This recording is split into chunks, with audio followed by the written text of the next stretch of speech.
Hello there, Gamerinos and Gamerinas. Welcome to UnicornStorm. This is Rady, and today I'm going to tell you whether or not Dead Island 2 is worth your while. Holy damn, how long has it been since the first Dead Island? About 10 years? And while we were waiting for the sequel, the game received its own kind of spin-off, and that one got a sequel. But now the follow-up to this sunny, holiday, zombie open-world sandbox is finally here. And it's a bit different than expected.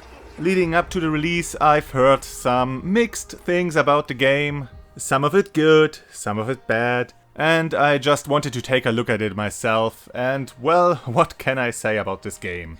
After a really cheap-looking intro, full of stiff and uncanny animations, as well as stuttering, and the presentation of a batshit and nonsensical scenario full of zoomer humor, and get used to that one, because the game doesn't give a shit about consistency or logic. After I was ready to write the game off as awful schluck, I got surprised by a really fun and actually pretty good game. This game swapped the tropical island of Banoi for the still sunny but less holiday-ish feel of LA, or Hell A, as the game calls it. And where there were some comedic moments in the original game, but most of it was played straight like a holiday paradise gone wrong, this one fully commits to the humor. And it seems it can't take itself very seriously. Well, at least the game is honest about it right from the first second. Holy damn, right from the beginning the zoomer humor strikes hard.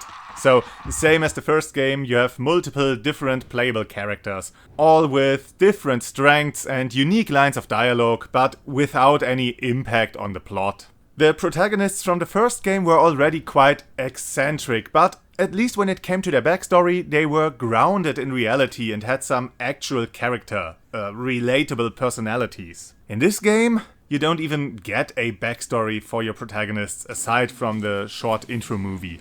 You only see them goofing around during the apocalypse, spouting unnecessary one-liners and generally being assholes. And every one of them looks like all the stereotypes of a randomly picked demographic mushed together.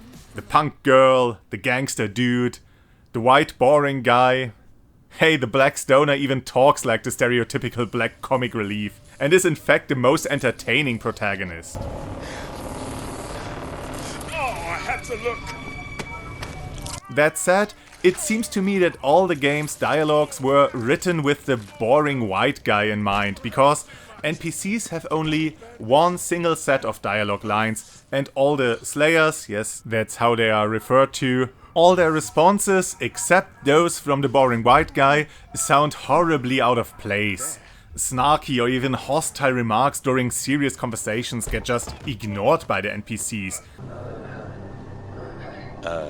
What was that? Careful. Something there? Careful. Aye. What's this? Careful. What was this? Careful. Get this off me. Give me a hand here, come on. Come on. Michael, help. Want to stop just standing around? Michael, help. Come on, there's no mean team. Michael, help. Give us a hand then. Michael, help. We need to go. I'm not just gonna leave them here to die. I mean, perhaps we should stay. Darling, the world needs you. They'll protect them. Wait, what? We need to go. Whoa, time out. I'm not leaving. I mean, perhaps we should stay. Darling, the world needs you. They'll protect them. Are you for real? We need to go. Okay, got you pegged. Emma? I mean, perhaps we should stay. Darling, the world needs you. They'll protect them. Oh. Bit of a volunteer, that right? We need to go. Look, we can't just leave him here to die. I mean, perhaps we should stay. Darling, the world needs you. They'll protect them. Will I? Yeah. Good luck. Seriously? I'll call the army. Send help. Go. Hey, are you having Trant? Great. Great. Good luck. I hope you get eaten. I'll call the army. Send help. Go. Hey, are you having Trant? Okay. Looks like I'm up. Good luck. Where's the G&T? Keep it chilled. I'll call the army. Send help. Go. Hey, are you having Trant? Typical LA. Good luck. With friends like you, I'll need it. I'll call the army. Send help. Go. Hey, are you having Trant? Sure, fantastic. No bother at all. Off you go. I was trying to fucking help you! I fucked up. Stupid. Oh, fuck it. Come on, Jay. Stay level. Fuck me, I was trying to help you. It is as if the player character isn't really there, or is mute like Isaac in the original Dead Space, because nothing our character says has any bearing on the conversation. And also, the timing seems to be off at times, surely because the cutscenes were designed only once and all the alternate player voice lines had been just shoved in. Conversations with the boring white guy sound the best because he is the least sarcastic character and his responses are generally agreeable. It is a bit cheap that there aren't some alternative voice lines for NPCs to reflect the kind of character you're playing. I mean, they took even more shortcuts by having every NPC using neutral pronouns so that they didn't even need to record a small amount of the lines twice when NPCs referred to either a male or female slayer. So yeah, don't take the story too seriously, just see it as a zombie killing playground. That's all you wanted from it, right? And I mean, whenever your character isn't too involved in a conversation, it is pretty well done. Nice framing, some good physical comedy. It's only the script I have my gripes with. But yeah, as I said, the story is mostly an excuse to get to the zombie killing. So how fares the game in the gameplay department? Other than its predecessor, it's not really an open world game. It's more like a series of fairly open areas where you mostly follow a critical path but can explore around quite a bit. And yeah, when I first read about this, I wasn't very happy with it. But after a few moments to come to terms with it, to experience how the game structures its, well, exploration and progression, I was actually pretty fine with it. That way the experience is more focused, more curated. Would I have enjoyed an actual open LA zombie killing sandbox? I guess, but I would have mostly just been goofing around in the open world, collecting side quests like there's no tomorrow, and never actually getting anything done. Like with every open world game I play. The way the game is now, I do have my fun exploring every nook and cranny of an area, but I never lose sight of my actual objective. I guess it's because I don't have as much time and energy as when I was younger, but I prefer the slightly more linear experiences. Well, when I think about it, I was never a huge fan of these massive open-ended games. I played some of them, even stuck with a few of them to the end, but most of them were just time wasters to me, whose main story would have been better in a more linear game. I guess of all the open world games I played, I spent the most time and have the fondest memories with the GTA series. This is not meant as me hating on open world games though. I did enjoy this game's predecessors, both direct and spiritual. I just really appreciate this approach with the new game. Your main quest this time leads you through different locations in LA. You start off in a residential area of Bel Air. After that you have to explore a hotel and its surroundings. Then it's back to the residential area, but this time at night. Then you venture on to Beverly Hills. After that to a movie studio. And after that to Santa Monica. And so on and so on. You're mostly stuck to the roads and walkways. You can't just freely move about and you can't just visit any of the locations out of order. Most areas are locked off by gates where you need to find the correct key or open them on your way back and use them as handy shortcuts. That doesn't mean there is no exploration. There is a lot, in fact, but more in a style similar to, I guess, Deus Ex games and the like, where you slowly discover hidden rooms and goodies off the beaten path, or an alternate route to reach your destination. It's just not as deep as Deus Ex. And here and there you come across a side quest that's more of a set piece on the way to your destination. And then there are locked crates all over the place where you need to find special keys you most of the time find on named zombies. Now, the quest givers and named zombies don't inhabit the world at all times. They just appear at certain points in the story. So, for example, on your first travels through Bel Air, you find this aging movie star and help him defend his house. And later on the way back, there's a social media influencer who needs some zombie fighting footage. You can't really miss these quests and it stays manageable. There's never too many quests at once. Like I said, these are more of a set piece on your way through these areas. As for the named zombies, since you don't know when they'll appear, you can never be sure whether you haven't explored enough or if it just isn't the right time to collect this particular treasure. I guess in those instances I would have preferred for the game to have the named zombies around at all times and just maybe hide them better so that you don't stumble upon them too soon. Now, while you're exploring all these areas, collecting all the collectibles, completing side quests and progressing through the story, you level up. Why do I sound so defeated when saying this? Well, this is once again a game where the leveling system is pretty superfluous. There's no real value in leveling up. Sure, to wield some of the weapons you need a high enough level, you also increase your stats by leveling up, but when it comes down to it, leveling is only used to keep you at the same strength as your enemies. And now you could say, well, that's what all RPGs are doing, and I strongly disagree.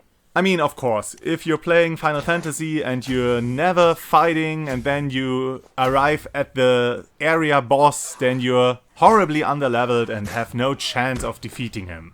But the thing that traditional RPGs do through their leveling is offering you more options over the course of the game. You learn new spells and new abilities, and you increase your magic pool to use more of these abilities, either during combat or exploration or whatever. And I think for dungeon crawlers or turn-based games, leveling is a valid approach to show you character growth. But in the case of action games, you want to encourage the player getting better, not the character. This game already does a great job in introducing new enemies. It doesn't need enemy levels. The zombies already come in a good variety with many creative designs. You start with your basic walkers that come in all kinds of different aesthetic looks, which of course are just cosmetics, but still it's fun. And then there are zombies in riot gear. Or military zombies with grenade belts that you can use even against them. Or firefighter zombies that are immune to certain environmental hazards. Zombies with electronic devices in their pocket that can give out a charge. Burning zombies, well, the expected runner zombies. And then the more ridiculous zombies like the crushers or the beehive zombies. Well, I guess a heavy hitter zombie is fine, and I do like these designs more than these outrageous super zombies from the first Dead Island. Not that there aren't some really weird super zombies in this game. There is an acid spitter and there are exploders, and I could have done without them, but so far they have been alright. But yeah, even with all those really inventive zombie designs, where the devs could have organically ramped up the challenge, there are still these arbitrary zombie levels. But at least this time around, zombies don't level up with you. So at least they got that one down, and I think it's due to the game being more linear. But yeah, one of the most infuriating parts of the original Dead Island was that you devalued your equipment by successfully playing the game, because you leveled up the enemies alongside you. So if you killed too many zombies in a short amount of time, then the next encounters were much harder because your weapons weren't strong enough to hurt those new and improved zombies. This still kinda happens in this game, what with your weapons you bring from one area to the next being horribly underleveled. But now you can pay some cash at workbenches to level up your weapons as well. So that means you can just keep your favorite weapons and they don't become obsolete after just one level up. I once again would have preferred a system without levels, without level requirements and without higher level standard enemies. Why is a shambler later in the game so much stronger than a more powerful zombie type near the beginning? I mean, the game even features a challenge system that in some instances increases your stats and gives you bonuses for certain actions as a reward for getting more proficient with them. The game should have fully committed to that system and just dropped the whole character levels idea. Then you wouldn't also need to collect a million new weapons every few minutes. I understand that people enjoy this stuff, but to me it's mostly annoying. I don't want to check weapon stats every few minutes to not be at a disadvantage during combat. Also, your inventory is pretty small, so you can't even carry all the different goofy and awesome weapons. And these weapons really are great. Fighting zombies is a lot of fun and the weapon variety plays a huge part in this. There are multiple different weapon types that differ in speed, in reach and attack animation. Some can better dismember zombies, some can better knock them over, some are for slashing, some are for thrusting, and they all look great. So sometimes I chose to wield a weaker weapon just because it looked more stylish. Similar to the first game, depending on the weapon type, you can install different upgrades like electrocution, incineration, acid, higher damage output, bleeding, increased attack speed, increased limb damage, and all that good stuff. So the game further encourages mixing and matching. And at times you really need to think about which weapons are better suited for a particular situation. Electrocuting zombies might be fun, but when you're in the sewers and both you and them are standing in knee-high water, you shouldn't throw around lightning. The other major feature to make the zombie fighting gameplay so much fun is the skill cards. Leveling up not only slightly raises your stats and devalues your weapons, it also awards you skill slots and skill cards. These cards can be full-fledged mechanics like a dropkick, a ground and pound or a war cry, or the difference between a block and a dodge. But most of them are minor bonuses to your base and advanced moveset. Things like increasing damage after a block or against downed enemies, or some health regain after severing a limb or knocking over a zombie, or a shockwave after using a medpack or performing a perfect block. There's a whole bunch of these cards and you get them from leveling up, completing side quests or simply by progressing through the story. And you can really personalize your playstyle with these. So yeah, I guess it's noticeable, but even with my minor gripes with some of the mechanics, I think this game is simply amazing. It's not perfect by any means. There are my problems with the whole leveling system, and you will run into a lot of moments where the game seemed glitched or unfinished, like vases seem to make no sound when they're breaking, or you have zombies stuck in walls or floors. But I guess them phasing through the environment explains how they can just materialize before you or repopulate an area moments after you completely cleared it. And well, sometimes the fighting can be a bit inconsistent. The game has a strong auto-aim whenever you perform an attack, but it sometimes seems to work against you and then your blow just completely misses the zombie. Zombies also have a grab move where they just run up to you and then you are in this little grabbing animation that is pretty easy to get out of and it doesn't hurt you. But it can interrupt you dealing some heavy damage on a different enemy or finishing them off or whatever. And sometimes a charging zombie can just ignore your weapon swings and grab you even though you must have hit them, even though your slashing animation had already finished. Like I said, it's not too bad and it doesn't hurt you, though sometimes a zombie that should have been hit by your longer ranged weapon is still able to hit you with a punch and then hurt you for whatever many damage it does, depending on its level. Which can result in an instant kill if the zombie is of a much higher level than you. But yeah, that aside, the game is really great. The different playing areas are highly detailed and beautifully designed. The more labyrinthian level design allows for some neat tactics, especially since the game gives you many opportunities to utilize different traps or create your own traps. By dousing enemies in gasoline and then incinerating them or blowing them up with the trademarked exploding barrels. By pouring water on the floor near an electric cable and then turning on the generator, or just throw a fucking battery in the pool.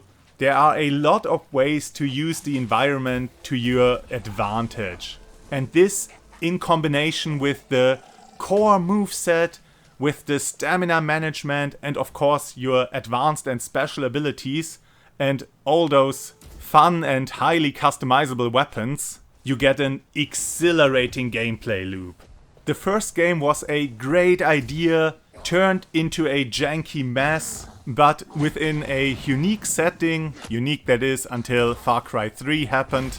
And now this game is an actually competent game that rolls with the first game's ideas and creates an similarly intriguing setting and really expands on the gameplay. And one of the major features from the first game that's still impressive to this day, the damage layer system, made a return in this game and works perfectly. It not only looks amazing to cut off enemy limbs, tear off their flesh, burn them to a crisp, it also gives you tactical advantages and affects enemy behavior and even alters their attacks. Kinda like the Dead Space remake did it just a few weeks ago, though I guess we have to thank the first game for that. So yeah, I don't want to ramble on for much longer. Just play the fucking game. Ignore the nonsensical story, just go in there for the gameplay and have a blast. And of course, have an awesome day. That's it from Rady, and I hope to see you again on the next game.